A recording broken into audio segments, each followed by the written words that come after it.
the Jewish Bible Man, and today I'm going to be addressing the question that I got in email that I think is deserving of an answer to try to give you more of a Jewish perspective on it, and I will do that in a second.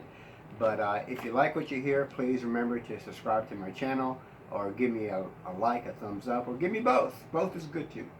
Um, as we go into this week, I'm also going to be doing a little bit about the Passover later this week, and so hopefully when I do that, you'll be able to, to get a little bit clearer understanding of how the Jews used the Passover to witness the people, and it always reflected back to the Messiah. But that's for another time, another day, another post, which hopefully I'll be doing this week. The question that I got was on Jesus. They asked me, if Jesus is the Son of God, how does that make him God? And I think from a general perspective, you need to understand Jewish culture. From a more specific perspective, you need to understand the theology. But I think today I'm going to address the cultural aspect of it, and then later on another post I'm going to address the theological aspect of it. Theology just means the study of God. That's what theology is. Religion is the study of man, and theology is the study of God. So as Christians, we study God, right? That's why we study the Bible. We want to know God, and we want to get close to Him. So I think the question is legit. I think that phraseology, when you pour a Western understanding on it, really confuses people in a lot of aspects. If you're the Son, aren't you less than God? And so the conversation definitely deserves at least a cultural understanding that will help you understand the biblical understanding.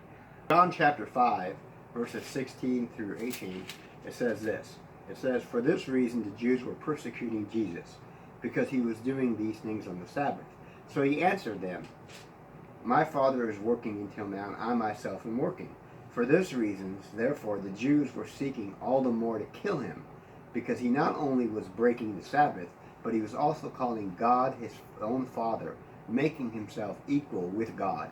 So they understood from the statement, "My Father is working," that Jesus himself was claiming that God is his Father, and therefore making himself on the same level or equal to God. The only way to be equal to God is to be God himself, right? So they understood that. So let me try to give you the cultural understanding today, and then hopefully we'll be able to get a little bit more of the theological look on it. But if you understand the cultural understanding, then it sheds light on the whole thing, and everything else kind of goes real smooth from there. Just as a side note, if y'all, after this coronavirus is over, if y'all want me to come and speak at your church, please email me, and I'll be glad to do that. But the cultural understanding of what it means to be a son. Well, in Jewish culture, they have what is called a bar mitzvah. A bar mitzvah is when mitzvah means command or good deed, and bar means son. So at a certain age, you become a son of the commandment. In Jewish culture, what that meant was that at that age of your bar mitzvah, you became what is called a man. You became legally an adult. You were allowed to basically do everything your father could do at that point. Even to this day, in our culture, when a son turns 13, we have what's called bar mitzvah. And the Jewish people to this day will do that. In fact, growing up, we always loved to do it. When I was 13, and family members, it meant that you got a lot of gifts. It was a huge celebration with people just showered you with gifts. But today it doesn't have the same meaning as it once had. Although the idea is the same, the application of it is not the same, but the idea is the same. So from 0 to 13, they didn't view you as a man. They viewed you as a child. That meant that when the father went to synagogue, you stayed home from that. You stayed home with the mom on Friday night. On Saturday, you were allowed to sit with the mom on the women's side of the synagogue, or with the father if you wanted you to. When the rabbis or the dads had discussions about Jewish tradition, the son at that age was not allowed to participate. Uh, but when the son turned 13, he became a son of the commandment. That's why he's called a bar, a son of the commandment, bar mitzvah. What that meant was everything that the father was entitled to do, the son was entitled to do. The son at that age could participate in discussions with the grown-ups. He could sit with the grown-ups. He could bear the responsibility of the father. For example, if the father were to die, it was up to him to take on the responsibility to care for his family, to make sure they were provided for and cared for.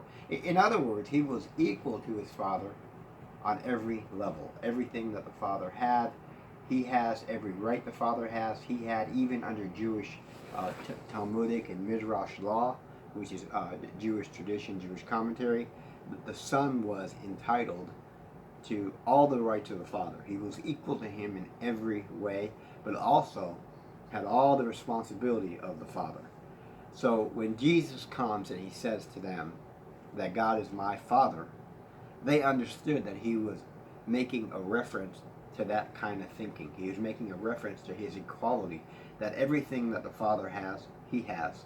Every right that the father has, he has. Everything that the father has, he has, because he is equal to the father on every level. And he was referring to tradition so they could relate to what he was trying to say. Therefore, when he said to them, when he says to them in verse 17, he says to them, but he answered, and he said, my father is working until now. They knew what he was saying. They knew that he was saying that he's equal. We know that from verse 18, for example. It says he was not only breaking the Sabbath, but he was also calling God his own father, making himself equal with God. So they understood.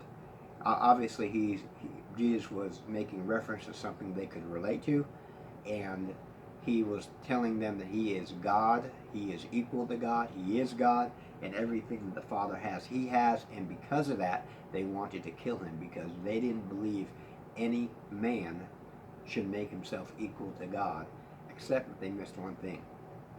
Jesus was God who came to earth and became a man. He was not a man, he became a man, but he was always eternally God. That's why the Bible says, for God so loved the world that he sent his son.